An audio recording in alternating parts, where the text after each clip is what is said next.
What's up, guys? You're listening to the SplashTag podcast. It is March 3rd, Sunday, March 3rd, and that means that this is March, and we are 2 weeks away from Selection Sunday. So I'm here today with Joe because we thought that we had to get a podcast in before conference tournament, before like senior days, senior nights, conference tournament season. And then the big event, Selection Sunday. It was exactly 1 week, right? 2 weeks. 2 weeks, which I am incredibly excited for. So for today's podcast, I actually didn't prepare a rundown because this was very impromptu. Off the cuff. So, Joe, first off, like, what's been up? Like, what has caught your eye in the realm of college basketball? Since today we're going to be talking a lot of college hoops. Yeah. So, I think obviously we start with our own team. UVA's been pretty impressive the last week. Yeah. Grinding out, just smashing 2 teams in a row. Finishing off at Pitt. Big win. That was good. I did think it was pretty. I did think it's interesting how Nevada keeps sliding just a little bit every couple weeks. Yeah. Like they're dropping. Like they dropped from like a top 10 team, and now they're just gonna drop from they'll probably to like a 15 maybe. 10, maybe like the 15. Yeah. Yeah. So it's pretty interesting because I remember in like early in the season there was a chance they might just run the table completely. That's what we thought. I mean, it was definitely possible. I mean, the teams they lost are not good. They're just so much more loaded. Yeah. You know, Nevada does not have a single quad 1 win. Damn. You know, the first chance they had at a quad 1 win was yesterday. Really? They lost. Damn. And I think that means Utah State's probably in. That's Utah State's resume is not bad. I think they've lost 4 games total. Yep. And beating Nevada is like pretty fucking big. Yeah. So I also thought it's pretty cool how the AAC is actually like good at basketball now. they're getting Like they're actually like building something. I mean, how many teams are getting in? Because like 4. Okay, so Houston's definitely in. Cincy's definitely in, and then UCF is locked in definitely a spot, and then I think Memphis might get a shot. I think Temple. Memphis or Temple? I think Temple has a better shot than Memphis because I think Memphis just has too many losses. Yeah, Memphis has 12 losses, but I think they're a better team.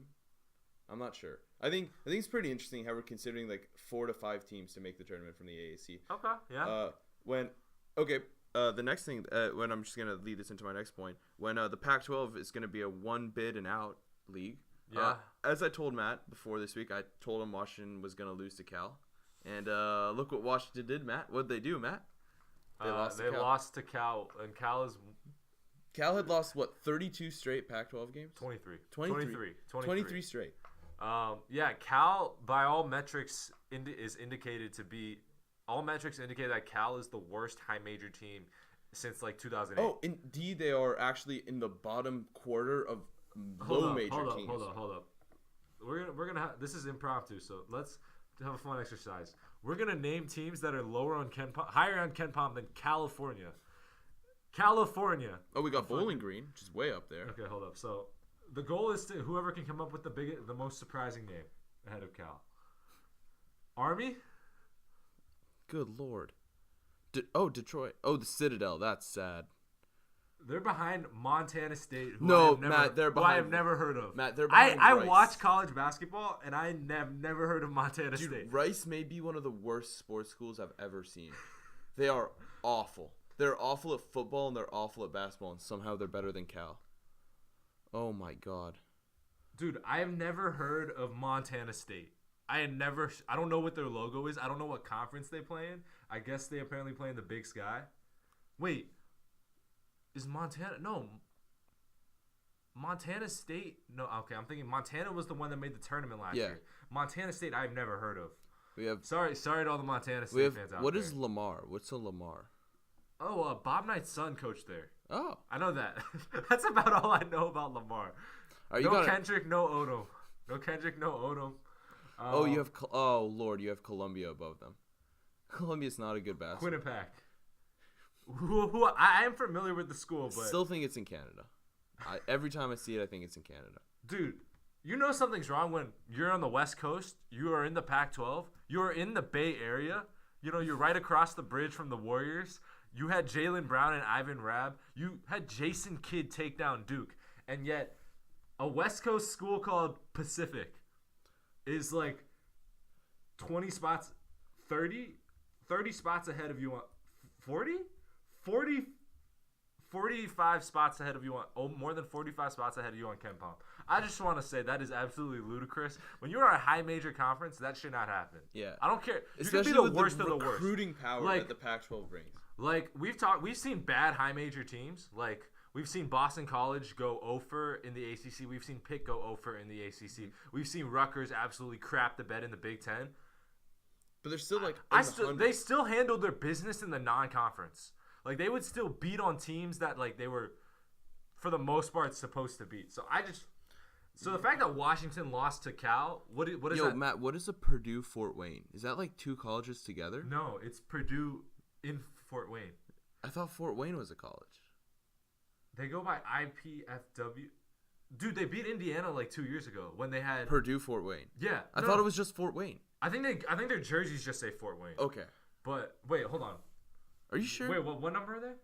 205. Yeah. That was them. They were the ones that beat Indiana, and then they beat someone else. Okay. A couple years ago. That was when Indiana had Thomas Bryant too. Damn. I think. Yeah. But yeah, it's really quite sad considering that like the AAC also has teams that are generally like good but not great this year, like Wichita State and UConn and SMU, and those could all become dangerous. So they could at some point. They could be like it's a 6 feasible bid. to have a 6 to 7 bid. Yeah, I agree. I think the problem with the AAC is that the bottom are just schools you had no idea were there. Tulane. Hey, Matt, I know where Tulane is. I know you know where Tulane is, but I'm saying you had no idea they were in the AAC. I don't know why they're in the AAC. Another example, East Carolina. ECU. I do know ECU from football, but okay, and then there's Tulsa. Is that it? Are those the only teams? USF. Oh yeah, USF, dude. USF once. Throwback to this is a throwback, but I remember when USF made the NCAA tournament from the Big East in 2012. That was a while ago. Damn. 8 of their 12 teams are actually over 500 in overall play. That's impressive. Okay. That's like good. That's good, solid numbers. Trivia time. What's the only league where all teams in the league are above 500 overall? Ivy? No. Unfortunately, this pains me to say, but the Ivy has the Penn Quakers who are sub 500 in league play. In league play, unfortunately. But I have no idea. It can't be ACC because there's some bad teams. There are some bad teams in the ACC. Is it Big East? Yeah. Damn. Yep. If you think about it, the worst teams in the Big East are at least above 500 overall. Oh yeah, they're like 13 and 11. Yeah, DePaul is the only team at 500, but that's it. Yeah. Because Providence is 16-13, Butler's 15-14. That's impressive. Good stuff from good non-Pac-12 conferences. So I guess you're gonna put it on the record. The first game that the Pac-12. Every Pac-12 team that makes the tournament, which we think is going to be just Washington. Just one bid. But hold on. If there is two. No, it might not even be Washington. If another team wins the Pac-12 tournament, I don't think Washington makes it as an at-large. What are you going to do if the Pac-12 gets 2 teams? They're both going to lose in the first round. Are you gonna like write the selection committee a very, very emotional email? No, I'm gonna ask them to specifically change the rules just for this year, so they have the playing game is just both Pac-12 teams playing for the right to lose in the first round of the NCAA tournament. Okay, so yeah, don't. Yeah, I guess you're putting it on the record. I honestly will probably take the Pac-12 team to lose. Probably, if you think about it, last year the Pac-12 didn't get to the second round, right? Because Arizona lost in the first round. UCLA lost in the first four. Lost in the first four. I had both of those losses. Who was the other team? Did ASU make it last year? ASU lost in the first four. Yeah. So none of them made it to the second weekend. And let's call it how it is. Last year's Pac-12 was better. Oh yeah, Arizona State looked dangerous. Now granted, the NCAA tournament is not exactly representative of who is better. Like, the best team doesn't win the NCAA tournament. Yeah, but still. The best team also doesn't lose to fucking St. Bonaventure in the opening round. Like, what are you doing? Matt, the thing is, I'm not even surprised by that because I had all 3 of those upsets in my bracket. You had Buffalo. I had Buffalo. Wait. This is news to me. You had Buffalo over DeAndre Ayton? Yes. Alonzo, Trier. Matt, I won my bracket. My bracket group last year because I had shit like that. Because I just didn't believe in the Pac-12 at all. I had CJ Massenberg just beating on Arizona, and I was right. So you've been on Buffalo for a while, kind of. Being on Buffalo started with that game, so I'm not gonna say like I was riding the Buffalo train Sure. for a few years. I will say that I was riding the kick the Pac-12 out of the high major conferences for a couple years. Fair. So- I think the game that really convinced me that Buffalo was, I wouldn't say the single game, but I watched the Buffalo-Syracuse game this year, and that was when I really was like, okay, this is a team that knows their identity. They know how to play with each other, and honestly, they're probably going to get, like a 7 seed? Mm-hmm. And granted, I have to see who the 2 seed is, but I wouldn't be surprised if they take out a 2 seed in the second round. No, I can see it.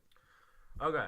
Transitioning on to some bracket talk. Remember how a couple weeks ago I said, this is what I was going to tell you, but I said let's save it for the pod. Mm-hmm. Remember how a couple weeks ago I asked you that question that I learned from One Shiny Podcast, which was like, how do you fill out your bracket? Yeah.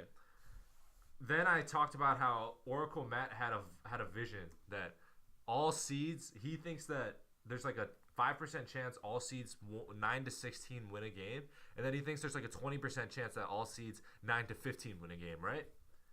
So anyways, I was looking through the fake bracket, the mock bracket from like Joe Lenardi on ESPN, and I was like filling out the bracket, and I realized this year I have to fill out my bracket differently because what I'm doing now, normally I would fill out region by region. I'd go clockwise, starting with the top left, right? Yeah. Which is what you do. Yeah. I think that's what most normal people do. But apparently if you're Tate, you fill it out round by round. Anyways, what I'm doing this year is I'm going to look at all the seeds, like all the low seeds. I'm going to pick my 14 to win, my 15 to win, my potential 16, the 13, 12, etc., etc. Once I have that unlocked, I do it the normal way. Interesting. So I'm going to combine Oracle Matt's vision, and it's going to have an influence on how I fill them. At least that's how I'm going to fill out. No. That's how I'm going to fill out like my bracket that I'm going to have one bracket that's going to be called like Total Madness or something like that. Yeah, no, I agree. So, just as an example, which 14 would you take to win? I think you and I are looking at the same one. In the March 1st edition of Joe Lenardi's bracket. Okay. So that's our 14. Which 13 are you taking? Because I have my eyes on a couple, but I think it's down to 2. Actually, I think it's down to 1. I think we're looking at the same one. ODU. ODU? Okay, I was going to say ODU or Yale. Yeah, The thing, though, is I think Nevada, ODU a little more than Yale, but Nevada's a little more likely to get upset. I think Nevada's about to about to have a reverse. Yeah, like that's what I'm thinking. Like a hat flip on us. Last year they were the darling that had these crazy comeback wins and no one expected to be in the Sweet 16. And I think that them sliding, people are gonna fall, like buy low on them, and I think they're gonna kind of surprise people. I think they have that potential. Okay, which 12 would you take? Mexico State over Maryland. Ooh, yep. You're not gonna like what I'm gonna say. Clemson over Iowa State. Clemson's a good ass team, man. They're not a 12 seed. They're dangerous. I would go Clemson. I might go Seton Hall over Iowa State. I'd go both of those over Iowa State. Iowa State kind of. I'm not gonna lie. I might take Belmont. It really. If Jerome Robinson's not back, I might as well. Fair. But right now, I do probably Clemson over Iowa State, then New Mexico over Maryland. Okay, I think the 8-9s are pretty both, easy. Actually. Like I would take Ohio State over. I'll take Ohio State over Florida. I'll take Texas over. I take Texas over. Texas got a big win yesterday. Yeah. And, who did they beat? They beat Iowa State by a lot without Kerwin Roach. Or they had another player missing too. I forget who it was. They have a top 10 pick, right? Jackson Hayes? Yes. Or is he not top 10? I think he slipped out, but I think maybe if he stays next year, he can solidify his draft position. Okay. Now, this is the tough one. Is there a 15 you would take right now? I mean, not that you would take, but which 15 would you say is most likely to pull it off? In a rematch? Yeah. They played Michigan last year in the first round. Okay. I don't trust Michigan at all. They've been slipping lately. Okay. They don't look good at all. Yeah, I say all that to say this year I'm filling out my bracket slightly differently. At least this one bracket, at least Oracle Matt's bracket is going to be filled out in a slightly different manner than normal. But okay, yeah. So now this brings we'll talk about the games we each watched yesterday. So we'll start with Matt's because Matt watched. I watched an game. Yeah. So, what do you think of the fact that like both teams just blew the other team out at home? Like, what do you think that means? So the only times I've really watched Tennessee for long stretches in depth this year are both Kentucky games, because I only saw like the ending of the Gonzaga game. I saw the ending, but not like I didn't like this time. Like in the Kentucky games, I was like watching like the first half Like, so one thing I thought was interesting was that for whatever reason, Jordan Bone was doing whatever he wanted. Okay.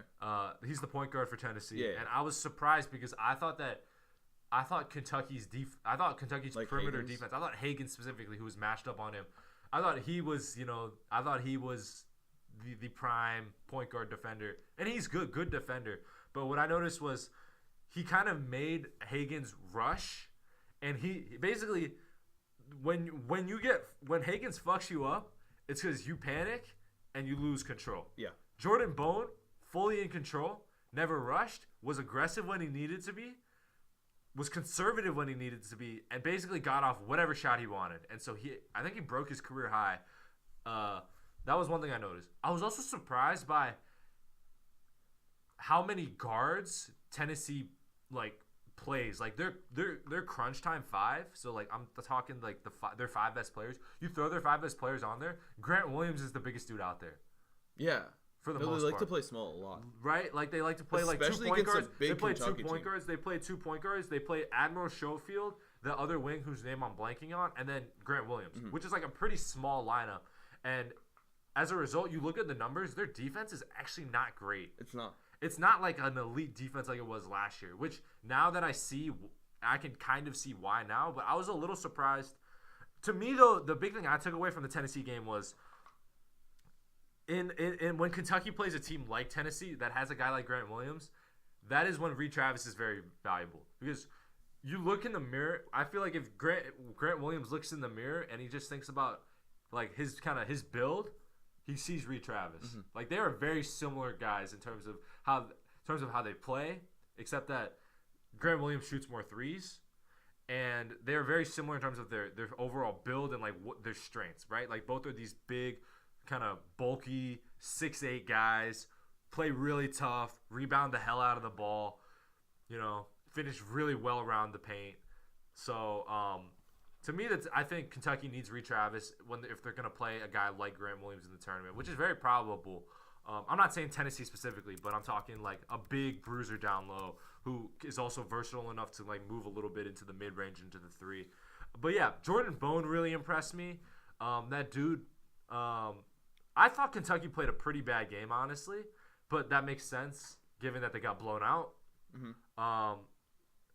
But I think Tennessee probably holds on to the 1 seed for now. Okay. So my next question is, do you think these two teams are like a lock to meet each other in the SEC tournament, like in the finals?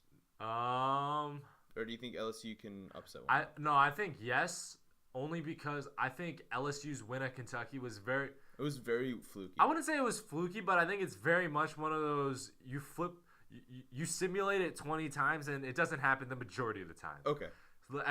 So that was my thought, and so I think the fact that Kentucky lost that, if Kentucky runs into LSU in the conference tournament, actually, I take that back.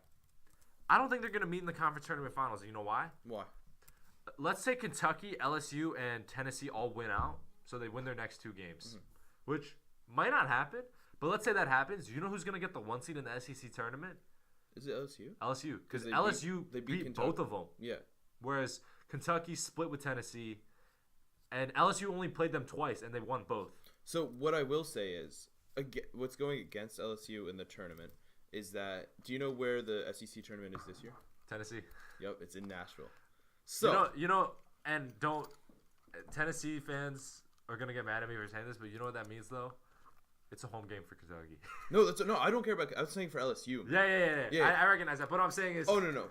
Kentucky fans fucking show up. No, they fucking travel. show up. This thing, yeah, that's what I'm saying. Like, and it's also not far, so that's why I'm really excited because the Nashville game is like right. I think it's kind of in between Knoxville and I think is Kentucky and Louisville, or is it Lexington? So it's actually kind of in between them, which is good. Is it? Wait, so the game's in Nashville, the whole tournament's in Nashville. Meaning it's supposed to be a home game for Vanderbilt, but it's actually just a home game for Kentucky. Yeah, Vanderbilt's not really doing anything. So. Which is a bummer.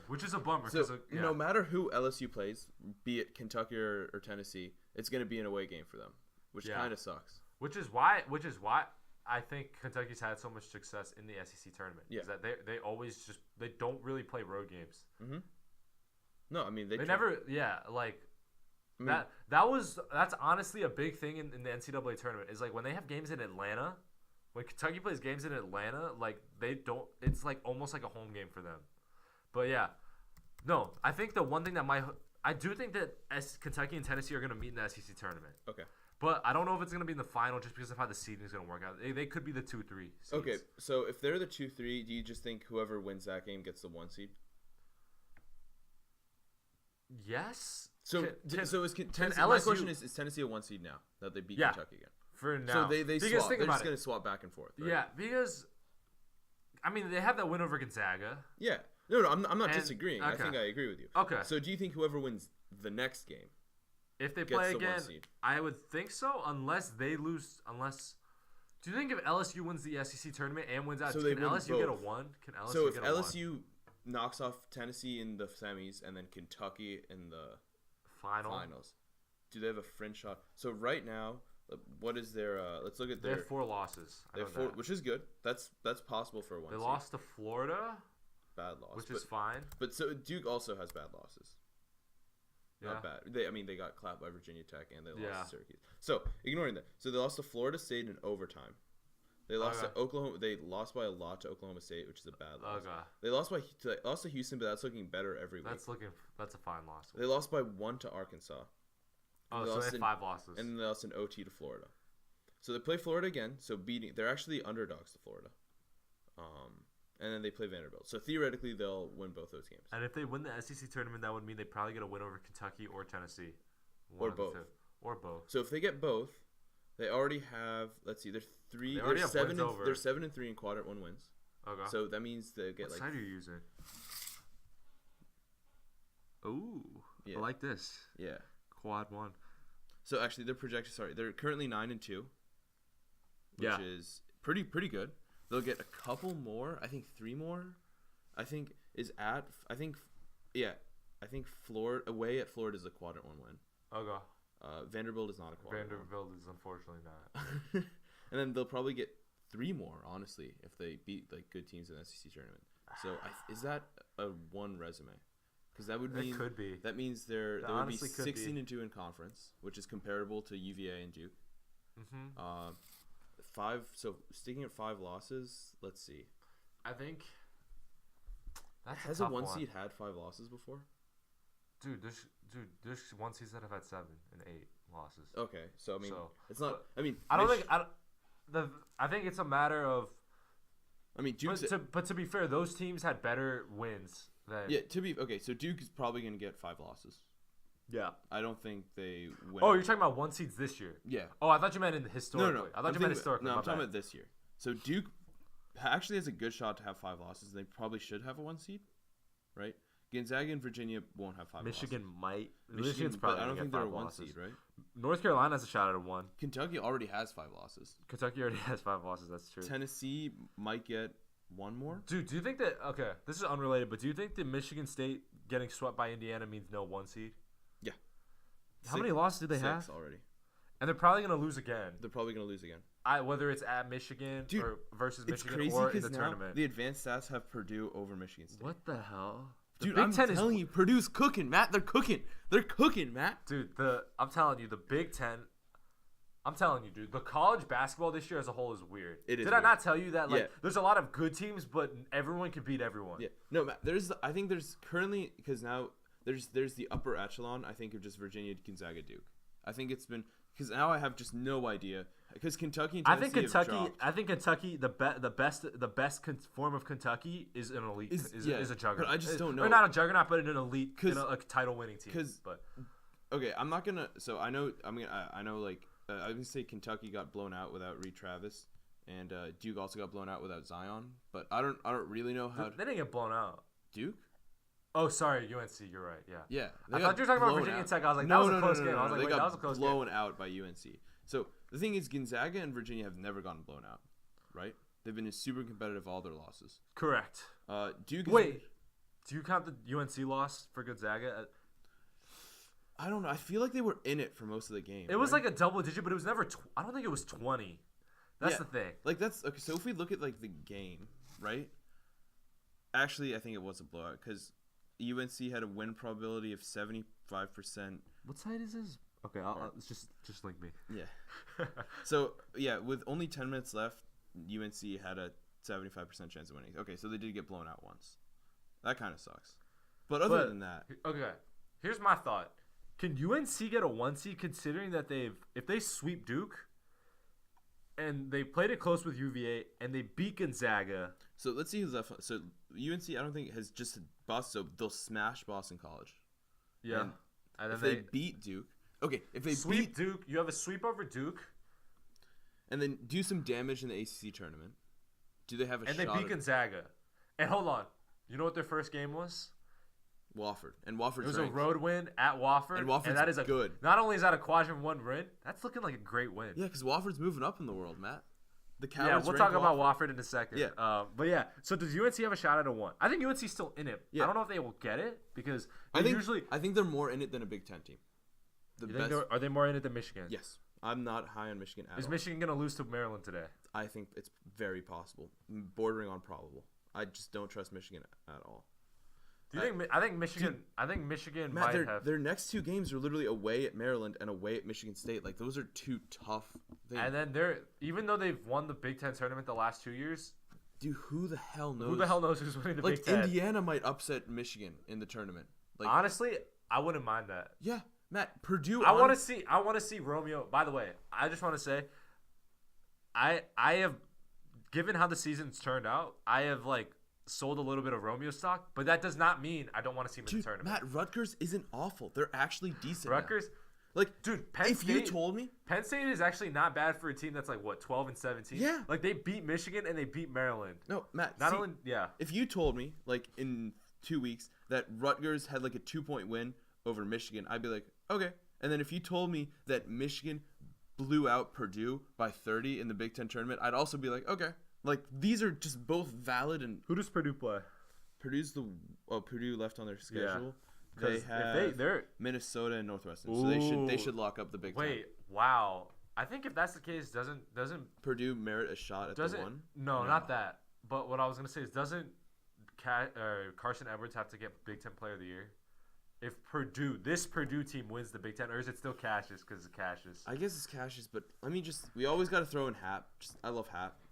Dude, I was saying this the other day, but Hap is a beast, man. Michigan has been for the most of the year been the best team in the Big Ten, and I don't even think they have a top 4 candidate for Big Ten Player of the Year. Yeah, it's a weird league. Michigan? As is the Big 12, as is the Big East. Michigan, I'm telling you. Everyone talks about Teskey, but he's not a game breaker. Jordan Poole is a heat check guy. Yeah, he's a heat Jordan check guy. Poole's fun to watch. He's a heat check guy. Remember Trey Burke? He's off-brand Trey Burke. I think he's Nick Young. I think he's college. No, I think he is Nick Young. I think he's the Nick Young of college basketball. But sadly, I'm talking Lakers Nick Young. Yeah. I'm talking good Lakers Nick Swaggy. Young, not the dude in Denver who showed up for 3 games high. So, by the way, I love Swaggy P. I love Swaggy P. Don't get it twisted. Swaggy P is one of my favorites. Let's talk about the next conference, the game I watched, which was the big ACC game, relatively big, Clemson UNC. Yeah. At Clemson. So it was a tough game. I watched it, and this goes back. This is actually an issue I have with a lot of coaches, is that a lot of stuff I see, even in the NBA. I'm just gonna have a quick NBA tangent because once again, which I talked about last week with the Philly, once again they failed to execute down the stretch against the Warriors. They had a shot to beat the Warriors, especially with Clay out, and once again they failed to execute down the stretch. And that would have been an impressive win without Embiid. Especially without Embiid. Embiid. Very impressive win without Embiid. They had a shot to do it, and I just don't know what they're doing. So let me bring it back to here because Clemson looked lost in the last. So what I mean by lost is that this is sort of how the end of the last. We'll just do a quick 2-minute report, right? Yeah. So I think UNC was up 2 with 2 minutes left. I'm gonna double check that real quick. So yeah. So let's see. With with 50 seconds left, actually, UNC was up 78-75. The reason they got to this point was that with around 1:59 remaining, UNC has the ball. Yeah. They miss a shot. They try to burn clock. They miss a shot. 1:30, they grab their own rebound. Mm-hmm. That's bad. You can't allow that. Yeah. You can't allow that.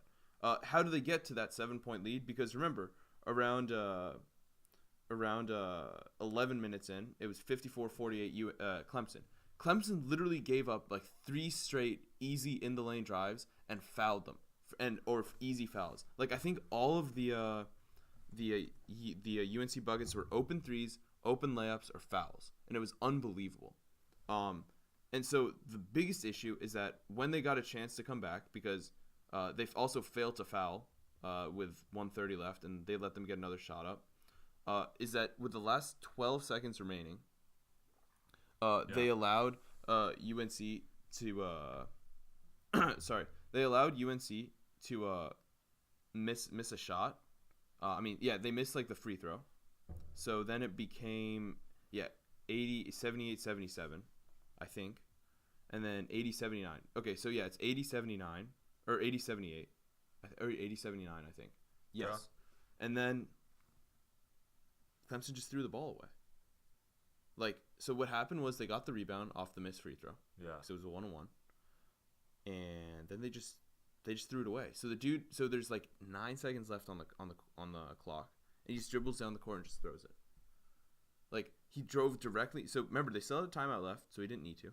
Yeah. So often what you'll do, you'll dribble into the half court and call timeout.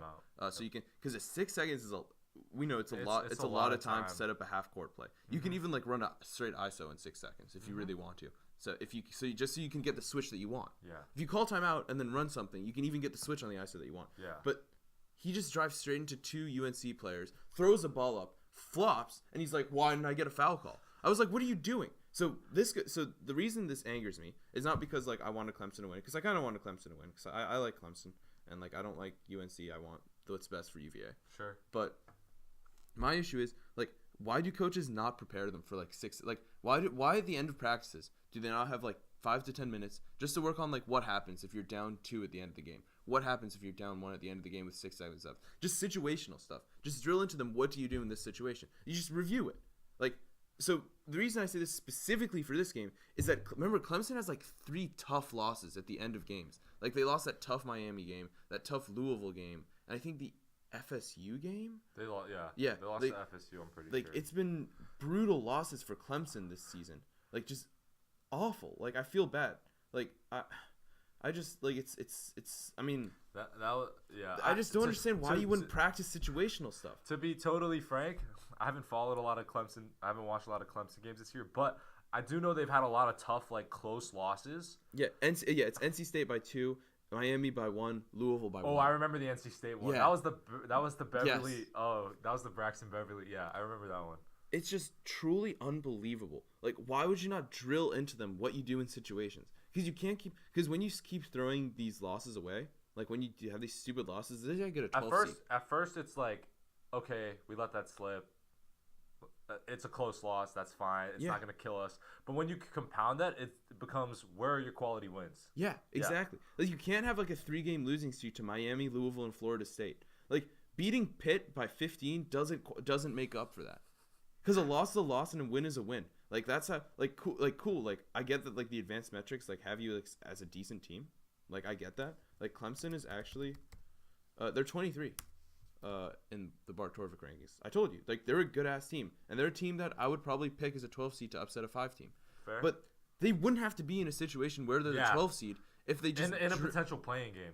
And, yeah, dude, they might have to play. Which kind of sucks. Because every game you play in the NCAA tournament is a chance for an upset. Yeah. A chance to lose. So you want to minimize the chance of an upset.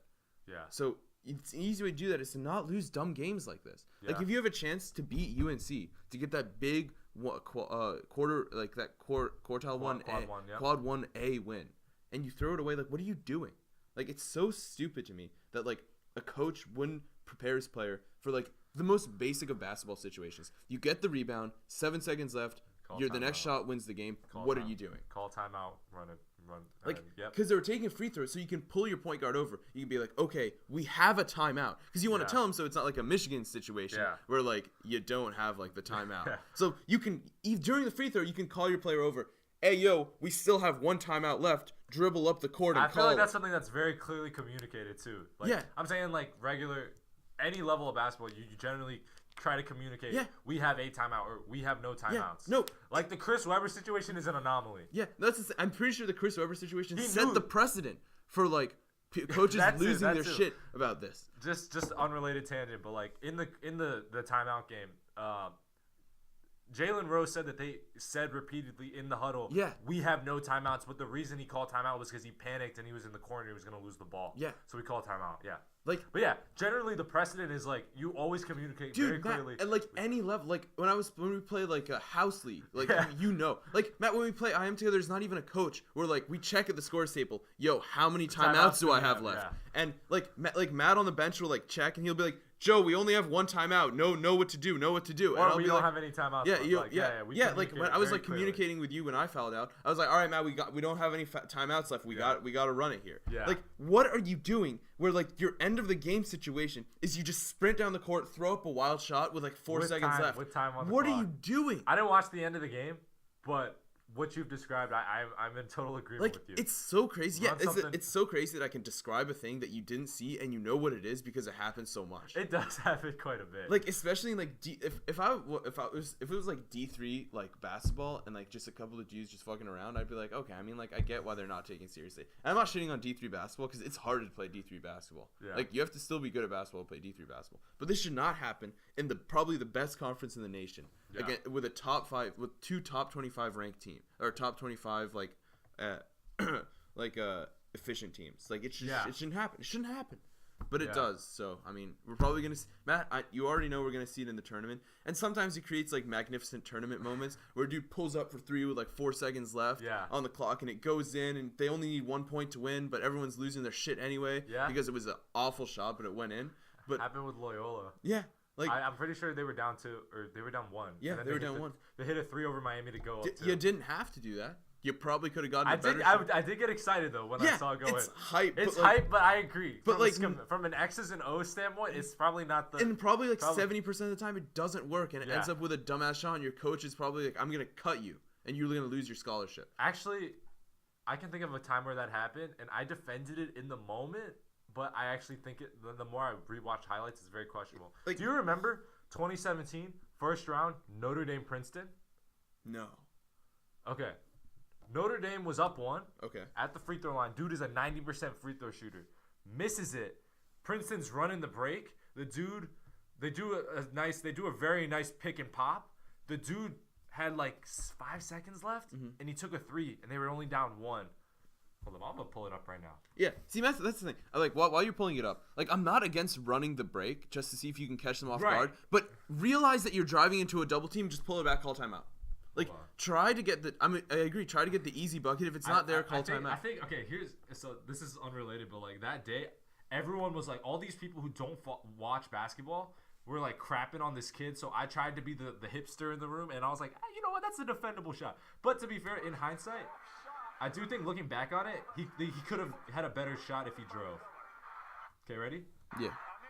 So he has the fake ball screen. Pick and pop. Okay. Pump fake and go, but instead he takes it. What do you think? Awful shot. Do you think he could have driven? Because there is a help defender there. I mean, at that point, but see, 3.9 seconds. So no, go back like a little bit.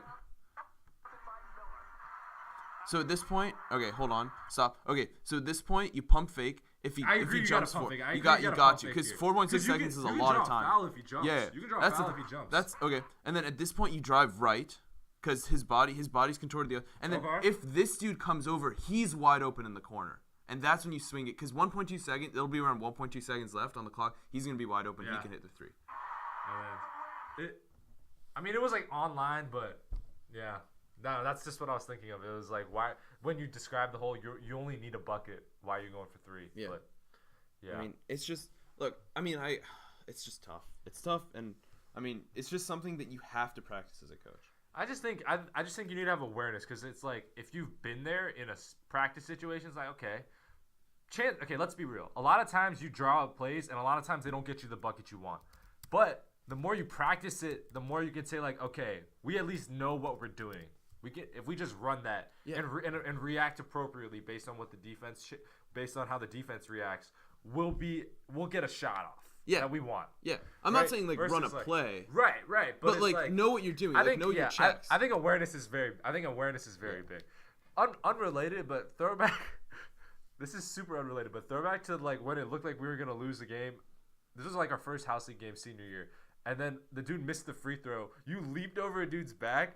Probably should have been whistled, but no one said anything, and everyone was like, "That's a foul," including you. I'm pretty sure you were frozen, but I just got the rebound and just went because no one was saying anything, and I played, and I was like, I remember. No, remember? It was funny because we had the tape. And it was just Matt all alone. No, I was all alone. At first, I dribbled, and then was he like, stopped. And then Matt slowed down. Matt was like, I "Yo." slowed down because I was like, they're gonna call a foul, and they didn't. So I just went, and then we sent the game winner you'll ever see. It was a game tire. We sent it to overtime.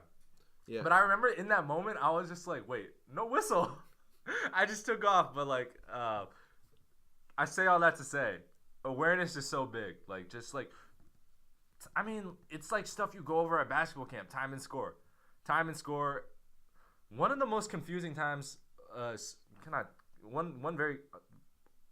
we'll talk about something more interesting in just a second. But I actually remember, I think it was like game 3 of the 2017 finals. Kyrie seemed to lack the awareness of just what the time, the score and the time, which was really confusing to me because remember he just literally dribbled and then took like a contested fadeaway on Clay, and he gave up the 2-for-1. Yeah, that was a very Anyways, so now you take the format because what I was gonna say was I just wanted to give a quick. Well, first off, your dude Kobe White is cooking. Yeah. Now I will say I hope that he cools down the next game against Boston College so that he heats up again against Duke. But anyways, I'm gonna go over some super nerd stuff. Okay. And I think you'll appreciate this. I don't know how many people but will know what the hell I'm talking about. But so a lot of the low major conferences, in order to like not conflict with regards to in order to draw more viewership and attention to their stuff, their regular season actually ends a week before the power conferences. Mm-hmm. So what that means is a lot of low majors or mid majors have already wrapped up their regular season. Yeah, but they and play their the conference tournament like this week, are coming up like Monday, Tuesday. Yeah. So this is one of the first times where I'm actually really interested in a lot of low major tournaments. It's because I actually think there's a good chance a lot of these teams are going to actually knock off high major teams. Is the teams. AAC happening this week? AAC, no. AAC actually finishes on Selection Sunday. Like, their game is right before Selection Sunday. I know, I remember. But let me see if I can pitch you on potentially tuning into some games. Okay. Ohio Valley Conference. Number 1 seed Belmont, number 2 seed Murray State. Both were regular season co-champions. Murray State probably needs to win this. Okay, I'll watch it for Murray State. But yeah, that's what I'm saying. Yeah, I'll watch. I might tune into that title game root for Murray State so that we can get Morant in the tournament. Okay, that's one.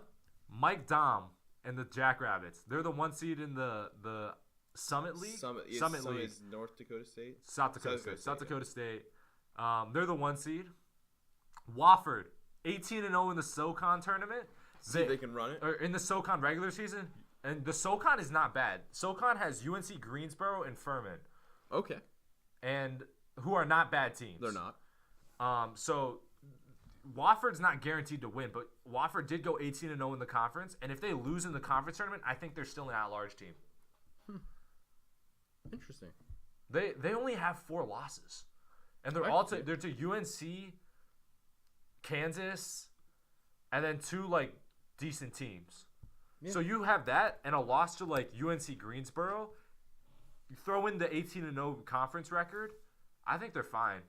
I think they can lose in the conference tournament and then still get an at-large bid, which would actually, if this makes you happy, Wofford losing and getting an at-large bid might honestly diminish the chances of the committee putting in like Arizona State into the tournament. I'm so down. This is what I think. I genuinely think the Ohio Valley and the SoCon could get 2 bids. If Murray State wins the regular or the tournament, Belmont could get an at-large. Huh. If Gonzaga doesn't win the conference tournament, they'll obviously get an at-large. Yeah. But I think it's possible. Okay, for me, Utah State also has a chance at an at-large now that they've beaten Nevada. Yeah, no, Utah State definitely has a chance. So I'd say the point being, let's keep the Pac-12 out of the tournament. I'm on board. So I think that'll be really interesting to watch. Just okay, the last one I'm gonna pitch you on. I'm gonna tease this. There's a lot of alliteration in what I'm about to say. Okay. There is a man. His name is Chris Clemens. He's scored 3,000 Division I points. Okay, yeah. He's 5'9". Mm-hmm. In other words, he's as tall as Kihei Clark is listed. They actually won the conference regular season title, and they had the tiebreaker over a Radford team that beat Texas at Texas. Okay? I'm really interested in the Big South tournament this year. Really? Partially just because I want Chris Clemens in the tournament. Look at this dude's stat line.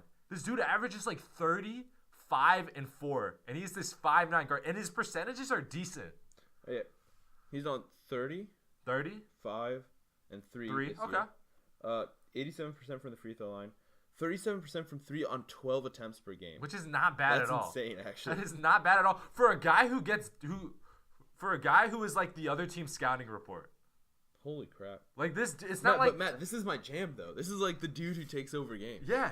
And I'm not trying to be super bold, but like if they get in the tournament... Go fighting camels, dude. Yeah, dude, the Campbell fighting camels. Hell yeah. Say that 10 times. Camel fighting camels. It's hard to say over and over, but what I'm saying is if he gets onto a court in the NCAA tournament, a tournament that historically has shown that anything can happen and all you need is for one guy to get hot. Especially like a scoring guard. Yeah. Literally, if you get one Are you telling me he can't take down a high major? Damn. I mean, like, it would be fun to watch, man. Like now I don't want this matchup to happen because I want Kentucky to advance. But just imagine Hagen's trying to guard Chris Clemens. Yeah, full court pressing him. Dude, I'd be so down. But I love. Yeah, this is the kind of player I love. So the point being, who would have thought before the year that the Big South would be interesting to me in March? That's awesome. Yeah, dude, Big I South. didn't realize. Like, there's a so lot Big of South, decent Summit teams. League, Ohio Valley Conference, and then SoCon. I think the SoCon's fine. I mean, I think Wofford's fine if they lose, but Gonzaga also just ran the table in the West Coast Conference. Yeah. We expect that they'll win That the makes sense. conference tournament. Yeah. So on that note, we think that Gonzaga locks in a 1 to the West region. Yes. Are they the 4th overall 1 seed? Or could they get to like 3? Gonzaga? Or could they get to 2? They're not going to get the overall 1, but aren't they listed? So they're the number 1 in the AP rankings. Right? yes.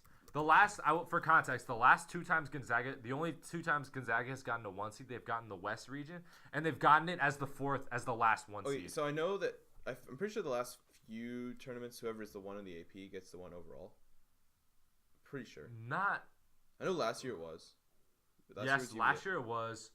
The year before, I don't think so. That was the Gonzaga year. They were the overall AP 1, but Villanova got the. Okay. Wait, no. No, Gonzaga got the 1. I thought. No, Villanova got the over. Hold on. Villanova got the overall 1, but Villanova might have been the AP number 1. You're right. Hold on. Let me. Meanwhile, but, see, the thing is, I think that changes this year because they have their own net ranking. Oh wait, no, you're. Sorry, yeah, you're right. They were number 1 heading into Selection Sunday. Yeah. Okay. So, Gonzaga's also number 1 in net though, and I think they want to like push net a little bit. You really think Gonzaga could be the overall 1 seed in the West? I think they could. I just don't think they should. Okay. I just don't think that. But like, why wouldn't you? Like, okay, so say Gonzaga, like, obviously they're gonna win their tournament, right? Yeah. So, like, Virginia could run the table to end the season, right? I think we finish against Louisville and it's Syracuse, Louisville. Syracuse, Louisville. So those are 2 tough but winnable games. Mm-hmm. And then we get a bye or a double bye, I think actually. Yeah. Maybe a double bye, and then we should play the 4 or 5 or no, play the 8-9. Play the 8-9 and then it depends. I think it's to play the 8-9. Yeah. But and then so it's actually pretty unlikely that Virginia completely runs the table. I wouldn't bet on it. Same with Duke. Same with UNC. Same with Tennessee. Same with Kentucky. Same with North Carolina. Same with Michigan or Michigan State. I just don't think. So like if Gonzaga's sitting pretty at 20, like what 33-2, 32-2, I think. Something like that. 32-2, I think is it. Like even though they don't have the best like everything, they're still top 10 in both offense and defense. 1 in offense actually, 10 in defense, which is good. I mean like, well we can check. I mean they have their win. They have those back-to-back losses to Tennessee and North Carolina, which is tough. They have that win over Duke though, which is big. Win over Washington, which I guess means something. I don't think it does, but but see the thing is that's it. Like that's it. Can you get the overall 1 then? Like, see, that's the thing. But, like, if they're already at the 1 AP and they're already number 1 in net and they're actually they're number 2 in like, overall efficiency rankings. Okay. and say if Virginia starts dropping like maybe 1 or 2 games, they're gonna drop in efficiency as well. Yeah. So Gonzaga might just secure the one and everything just because they haven't lost and everyone else does. Fair. So I don't think they deserve it. I think if Virginia played, I think if Duke played Gonzaga now, or Virginia played Gonzaga now, or even if North Carolina played Gonzaga now, I think they'd win. Like, I'd say like 6 or 7 times out of 10. Okay.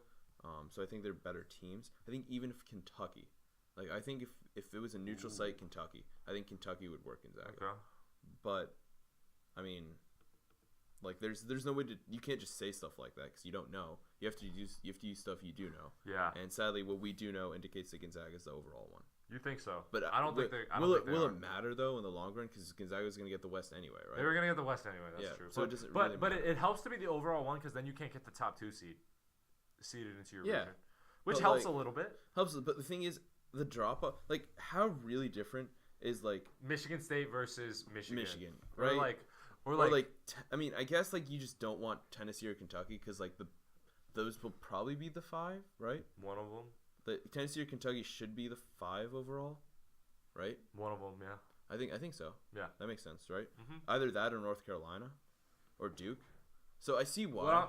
Yeah. The thing is, like, so Duke or North Carolina. So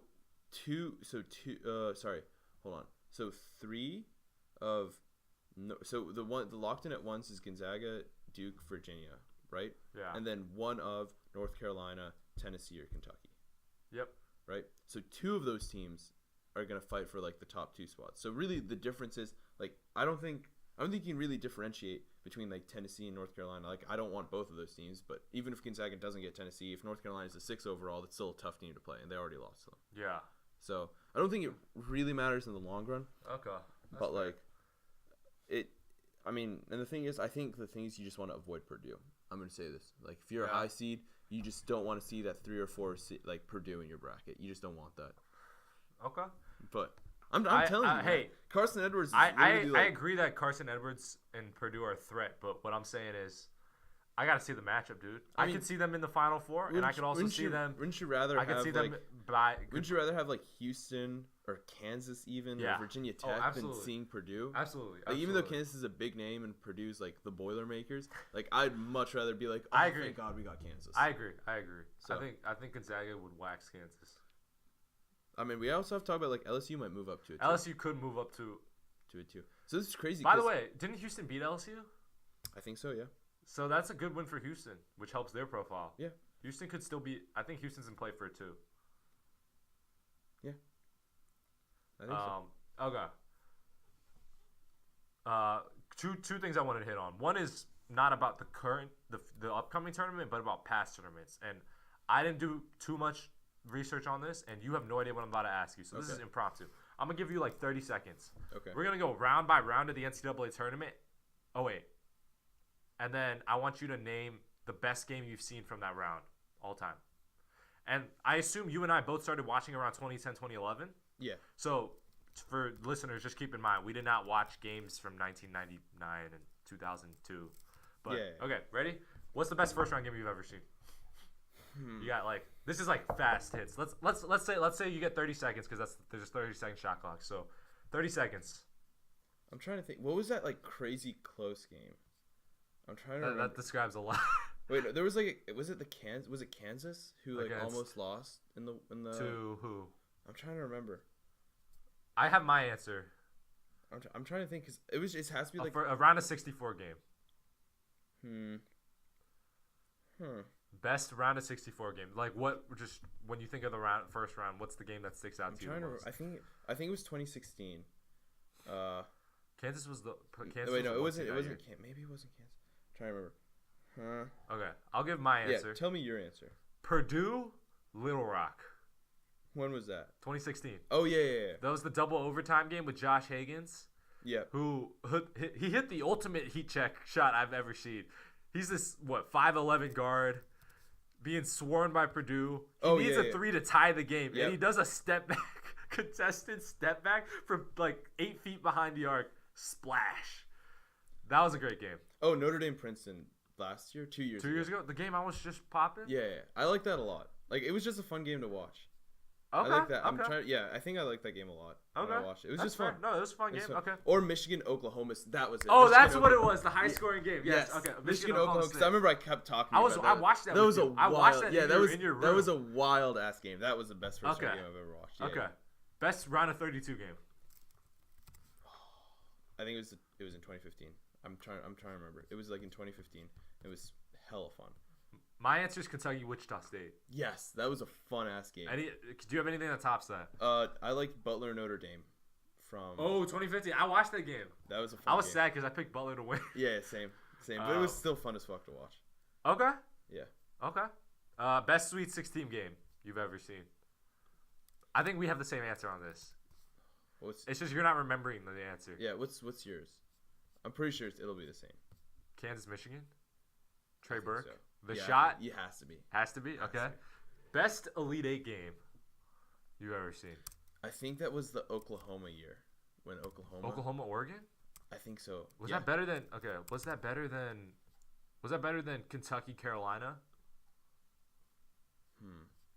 Where Luke May hit the game winner. I'm trying to think because like now like Elite Eight games get real fun.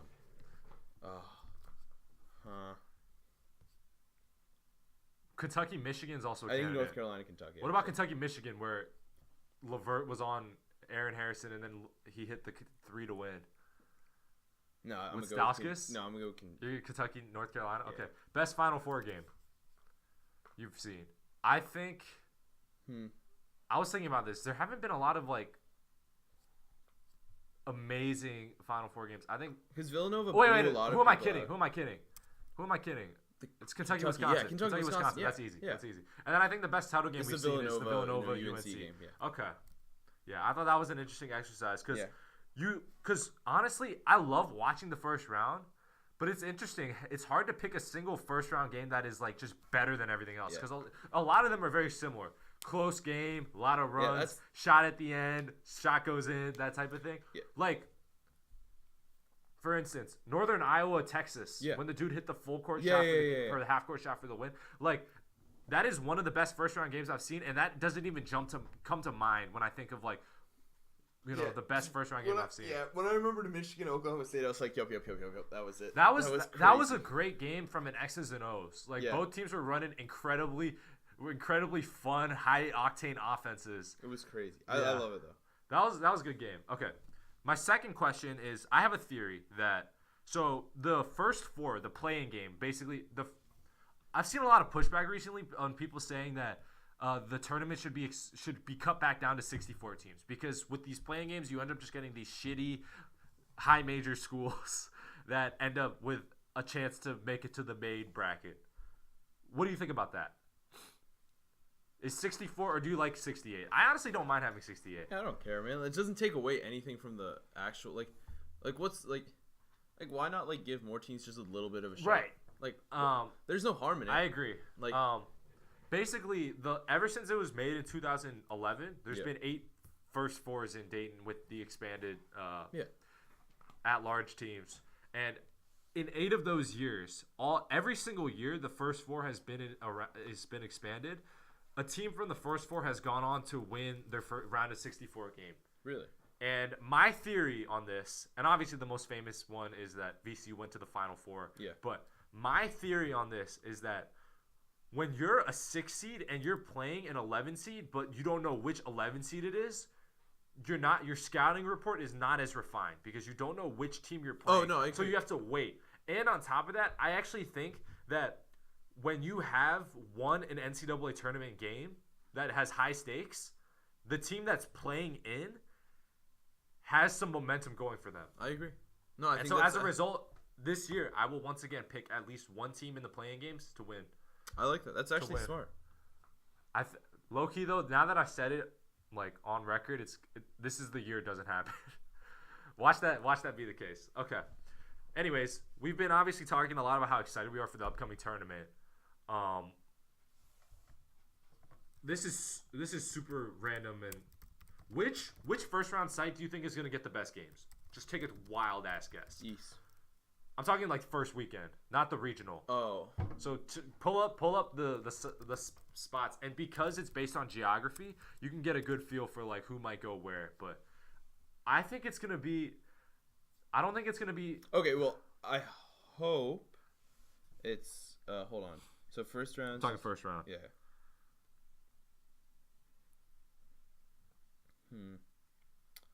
I think.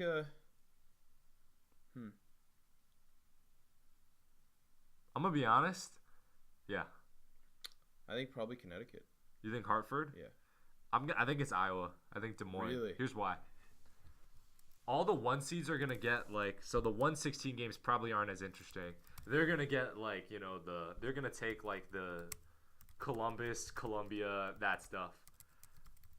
I think a lot of the teams in like the Big Ten, those middling Big 10, Big 12 teams are gonna end up in Des Moines, and I think there's It's just upset gonna be potential. fun. I think there's upset potential there. That makes sense. So that's it's either that or Tulsa, right?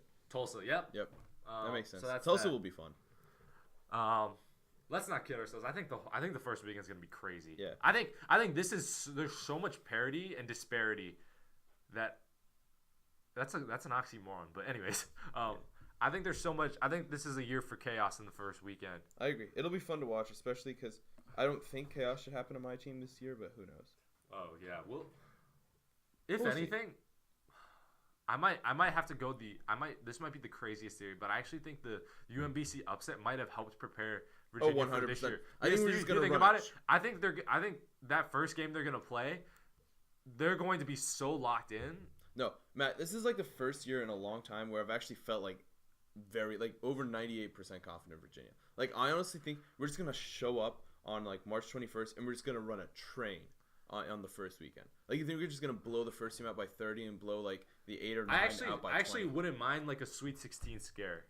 Yeah, no, I'm saying the first weekend. Yeah. We'll just run a train. Like, maybe who would have thought? Who would have thought that a 1/16 game this year would be interesting without not even for the upset potential, but just because of what happened last year. You know what I mean? Like, think about how many more eyes are gonna watch a UVA versus 16 seed game this year than like in years past.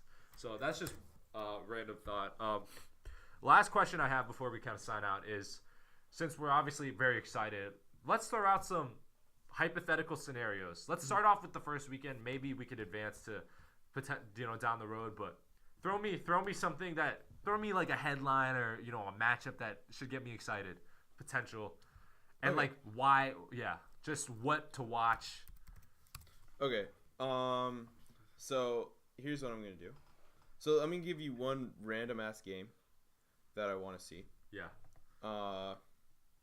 I want to see LSU as a 3 or even a 2 seed. Yeah. I think I want to see them play like maybe Clemson or even a fringe Murray State. Wait, what seed?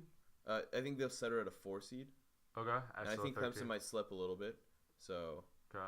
I think I'd like to see Clemson or even have them play Murray State. Okay. I think LSU's a little undervalued because they're just like, even though they're leading the SEC, no one really talks about them. Yeah. Because of obviously of Kentucky and Tennessee. And I think more people need to watch LSU because they're actually fun as hell to watch. Yeah. They have some great guards. So I think I just want people to see LSU. Okay. I want something to happen where in the tournament, Duke's in a tough maybe second round game. Yeah. And it's like down the stretch, and RJ takes a bad shot, and him and Zion's just start like jawing at each other on the court. Okay. Because I think that a lot of times this year, Zion has deferred to RJ down the stretch. Absolutely. And then he kind of takes a lot of dumb shots. Like, yeah. Power to RJ, he's still going to be a top 5 pick, and he's probably going to have like a decent floor in the NBA. But he takes some dumbass shots at the end of games. So I just want to see what happens when they start. Because Zion seems to be deferential a little bit, but I want to see what happens if he's like putting his career on the line. Like he comes back from a knee injury, even though he should probably sit, and like RJ still keeps chucking. I want to see. I want to see that. That's a headline I want. What seed is Kansas gonna get? A 4. You know what I want to see? I want to see a 13 seed like Murray State or South Dakota State take down Kansas. Mike Dom or John Moran. That's very possible. I think that's very possible. I want to see. This is a little more. under the radar, I guess. I want to see Loyola Michigan as a 2-15 or a 3-14 rematch of the Final Four. Yeah, that's one thing. I would also love to see. I would love to see. This is such a nerd thing. I would love to see Temple advance. That'd be fun because it's their coaches last year, and he's not a Hall of Famer with like Krzyzewski, Izzo, Calipari, Bill Self, Roy Williams, list goes on. But the coach of Temple, Fran Dunphy, he's done a lot for Philadelphia basketball. So he was the coach at Penn for a long time, and he pulled off a couple upsets at Penn, and then he's been at Temple for a while. And you know me, I have a soft spot for Philadelphia. Yeah. So I think it'd just be cool to see him win a game or two in the tournament. Awesome. Yeah. That's a headline I would love to see. I want to see Morant in the Sweet 16, dude. As a 12, 13? 12 or 13?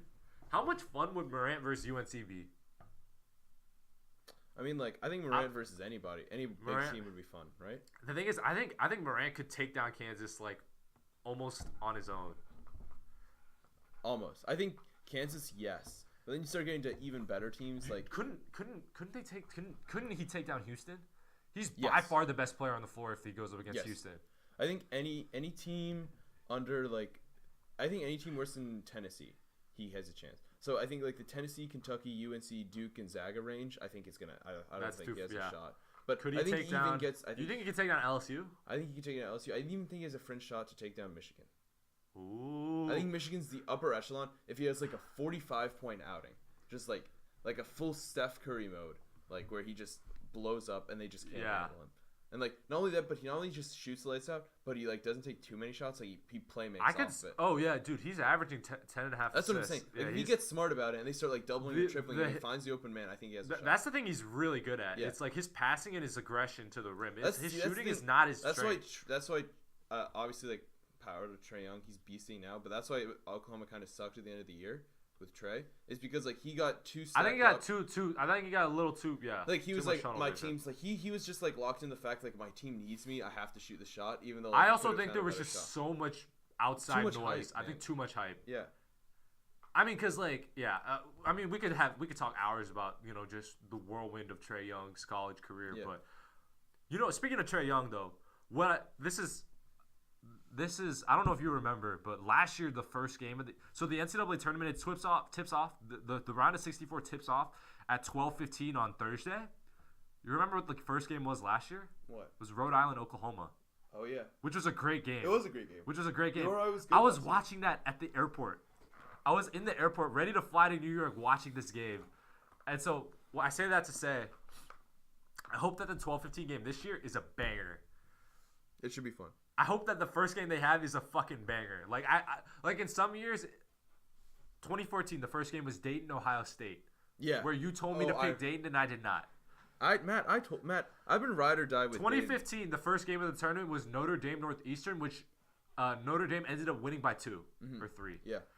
2016, the first game might have been like I think the 2016, the first game might have been Duke, UNC, Wilmington. Yeah. Yeah. Brandon Ingram. And then I forget what the first game of 2017. Wait, I think the first game of 2017 was Notre Dame Princeton. The point being, it's so much fun when that first game is a banger and it's not just like a 2 blowing the shit out of a 15, So that's one thing my wish list is like, can that first game be like down to the wire? I hope so. Where I am like secretly watching in class. Dude, throw back to us watching during web development. Poor Koza. He's such a good guy. I felt bad. Yeah. I hope he's not listening to this, but I felt terrible because he is actually like the chillest and best. He's a fantastic teacher. He's a fantastic teacher, but I felt bad because he asked us not to watch March Madness in class. Because like the way the classroom was set up is that he couldn't see what we were doing because like we were like deep behind these like shelves. Yeah. So like, and the thing is, we had our personal laptops, but because it was March Madness, we were using like our personal laptops and the monitors, the dual monitors. Yeah, because we each got dual And monitors for the class. And the thing is, basically, like, I remember the stuff that if he walked by, there was like one angle tilting towards him. Yeah. There would be like code. There would be code on that. But then on our personal screens, which were turned away, and the second monitor, we would be like streaming games. Yeah, he'd like come in and check. We'd be like, oh yeah, coding hard. He'd like walk away, just instantly back to like watching 4 games at once. Because our stream was ahead of the girl like 2 seats away from us. She was like, wait, they're up 3 now? They're only down 3 now? What's that? And then we were like, yeah. And she's like, wait, how much time's on yours? We'd be like, oh yeah, like 7.6. And she'd be like, wait, I'm at 11.9. And I'd be like, you just gotta get hit through the streams. Like half the class was just like streaming March Madness. It was hilarious. That was a time. Yeah, that was where that was the time when I watched the worst game I've ever seen, which is when Baylor just literally threw the ball away. That had a great moment with RJ Hunter with the shot, but Baylor, what were you doing? Yeah, no, we've talked about this before, but I still cannot believe, like they were up by what, like 13 with 4 minutes left, and they just kept 2.5. Yeah. What they did, they were just like, it's time to like play a dunk contest, and they kept lobbing it up, turnover, and as soon as they choked it away. They threw it away. They literally threw an oop that didn't even get anywhere near the rim, and the dude ended up just clapping the backboard. I was like, what are you doing? I was like, all right, here's what you do: you hold the ball for 30 seconds, and you win. And congratulations. Hold on, that was the tournament. That was 2015 when the shot clock was still 35. Yeah. So you hold the ball. You just literally can cut a possession. No, you can literally take a shot clock violation. Take a shot clock violation. Take a shot clock violation. Take a shot clock violation. Game over. That's it. Like I don't. Oh my god, I was just screaming at it, not because I cared about either of the teams, just because I hate dumb basketball. Yeah, that had a great March moment with RJ Hunter, and then his dad falling out of the wheelchair or the stroller. The stroller. But other than that. Baylor, what were you doing? Like the year after that, when Baylor lost to Yale, that was more understandable. Yeah. But that year, I was just like, Baylor, what you doing? Like they had the win and then they just blew it. Yeah. It was dumb. What? Okay. A couple random questions. What was the best tournament you've seen? When you think of the tournament as a whole. My answer is still 2016. Mine was 2015. 2015. That's fair. Yeah. There was to be fair, there was undefeated. Yeah, it was juggernaut. The narrative was, and dude, also on top of that, like that Duke team was also really, really. They were good.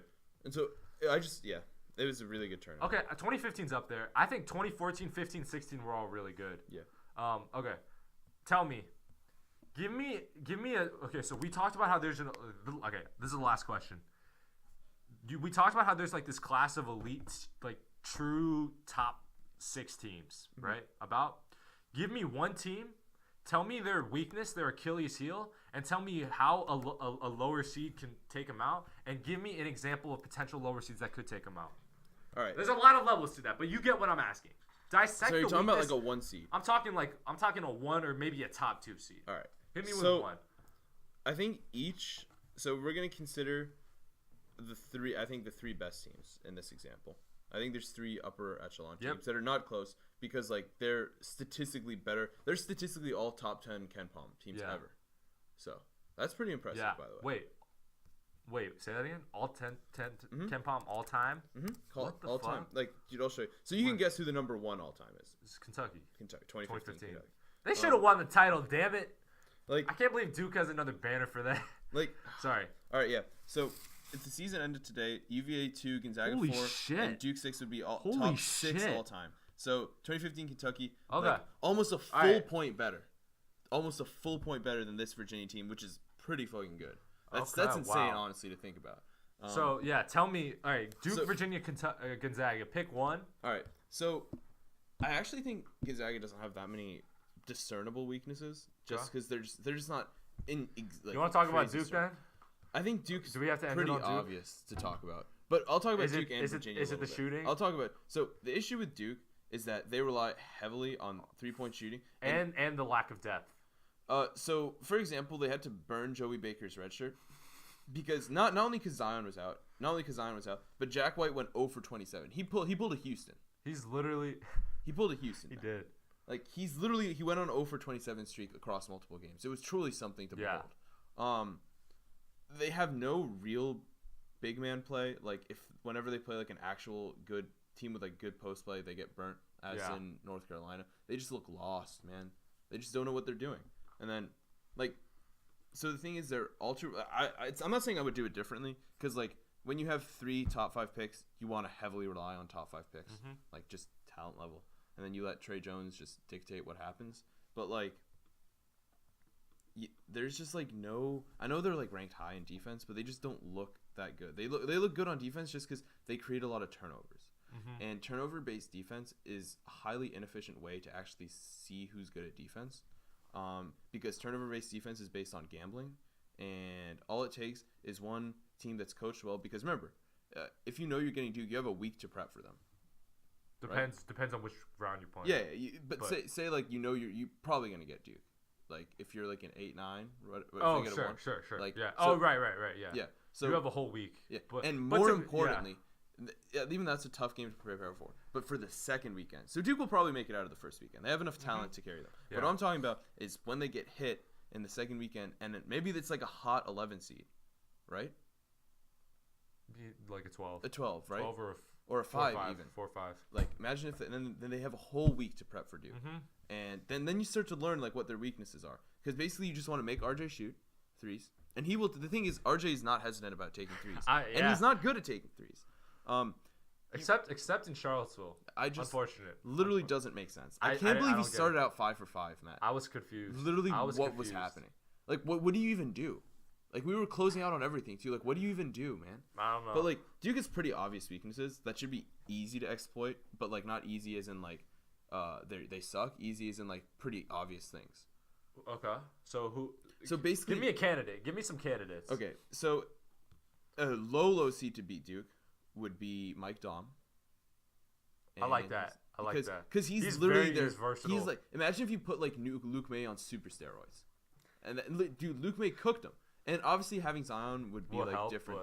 But like the fact that you rely on like a 6'8" wing to be your like rim defender is a major issue, and shows that you don't have enough ball denial and post denial. Like, what do you think of Wisconsin on Duke? I think that could be a huge issue. I think Hap could cut them apart. That's what I was thinking. Not only because Hap is a great back-to-basket player, because he is. Like, he can get his at the post. Fantastic passer. That's the thing. And Wisconsin knows more than enough to surround him with adequate shooters. Yeah. And Duke likes to gamble. And you don't want to gamble on a good passer. That's the thing. Also, knowing Wisconsin, they're going to ugly it up. Yeah, exactly. They're going to ugly it up. So, like, Duke's going to start trapping. But as we should remember, UVA played them every time because we play trapping defense too, but smarter trapping defense. And every time he would just pass out of it easy layup, pass out of it easy 3. Like, he was smart about how he plays. Yeah. And the thing is, Duke is a little less determined. Their rotations aren't as good as UVA on defense, so they're more than content to just let the dude shoot the open 3 because they're just lazy. Not lazy, but they just don't want to rotate as hard. Yeah. Rotating a lot for 30 seconds is hard in college basketball. Yep. Like, it's hard, man. It's hard work. So, like, I get that, and especially considering that Duke can't do that. And I'm not saying they're lazy. I'm saying they literally can't do that all game because they go 6 deep. Yeah. Like, they can't do that. You can't ask your players to rotate hard every play. Yeah. So no, I agree with you. So I look at a team like Wisconsin as, like, they have the formula to beat Duke in a high stakes tournament game. I think if Wisconsin's like a 4 or a 5, they can beat Duke.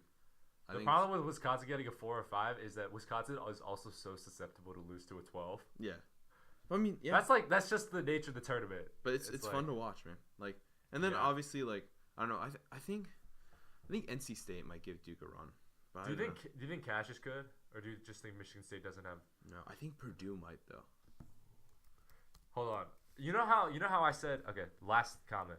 You know how, like, when I was in the building for UVA Duke, all my Duke bias and hatred, even though I don't really hate them, all of it pours out. I would imagine if Purdue plays Duke, that would be like every negative thing you've ever said about Duke would just go on steroids. Yes. Like, the thing is, I do truly believe Carson Edwards can smoke Duke, and I think they have the. I hope he punishes Trey Jones. Dude, they have like good. The thing is, they have good wings. Like, Eifert and Klein are good. Yeah. And like Matt Harms is honestly a beast. Like, I don't understand Harms' hair. I don't either. I've decided to not talk about it because it might hurt my my thought of him. But like everything about him, like, he's super efficient around the basket. He doesn't take dumb shots. He rebounds. I really like well. Harms, dude. I thought there were times last year he was giving him more value than Haas. Yeah, I mean Haas is clearly better, but still, like, Yeah. like he is. Dude, the thing is, his block percentage is an absurd 13%. 13%. That's Wow. insane, Matt. Shout That's insane. Shout out to Harms. Matt, that's literally the key to beat Duke. If you can deny them at the rim, if you can deny those like crazy RJ throw ups or like Zion driving, if you just have a 7-3 dude who's just like no, dude, Matt, he's literally in the 100th percentile for blocks. These are like the little stats that I think can like upset Duke. Do you think? God, this is crazy for saying this. You know Taco Fall? Yeah, he's a big boy. He's a big boy. Do you think he could stay on the floor against Duke? No, I think he's too big. They just wouldn't play Bolden. They just wouldn't play Bolden because that gives him. No, Damn, I would love to see Zion going for the hammer. No, I think they play Zion at center and just be that's like, what they would do. And they'd be like, all right, just here's what we're gonna do. We're gonna throw everyone on the left side. You just ISO him every time, and he's not quick enough to stay with Zion. Would they zone? Who? UCF. Okay, let's be real. UCF probably wouldn't take down Duke, but I would think it would be hilarious as shit see Taco Fall and Zion just on the same. See him chill in the paint every time Zion drives. He's just like if this. I were Johnny Dawkins, who's a Duke alum, if I were Johnny Dawkins and I were playing Duke, 2-3. I would run a 2-3 and just put Taco and say, "Do not foul." Literally, put your hands up and jump when Zion goes for a layup. I was like, make sure you're not in the restricted area. Yeah. Just look at your feet. They're not in the restricted area. Good work. Just put your hands up. That's all you have to do. Like, if Zion wants to make some crazy, like, over-under finish, that's fine. But, like, nothing easy. Okay. Before we go, the seeding won't let this happen, but just imagine how funny it would be to see. Actually, this could happen. Imagine a game if UVA plays UCF, Kihei and Taco sharing the court. Dude, I just love seeing shit like that. The small guy and the giant. That would be hilarious. I mean, it would be funny. It's like the iconic picture of Manute Bol with Earl Boykins. Or not Earl Boykins. Muggsy Bogues. Yeah, Muggsy Bogues. That is an iconic picture, and that would just be funny to see. But so dumb. But yeah, it wouldn't be funny because Kihei would be on the court. That's Joe, at least I can say you're consistent. Now, granted, I am in agreement with you, but I don't like have ill will about Kihei's minutes. Oh, I don't have. Or no, not ill will. Not ill will per se. I am not as extreme with regards to my stance on Kihei. I'm in agreement with a lot of you. Like, there are certain games where he's like unplayable.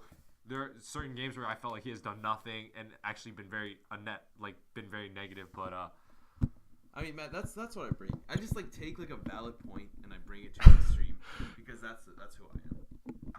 Fair enough. Hey, I mean, Oracle Matt has had his fiery moments, but we're 80 minutes into the podcast, so I want to once again thank Joe for being here. Thank you guys for listening. To end on a more positive note, March is here, Joe. It's March! Oh my God.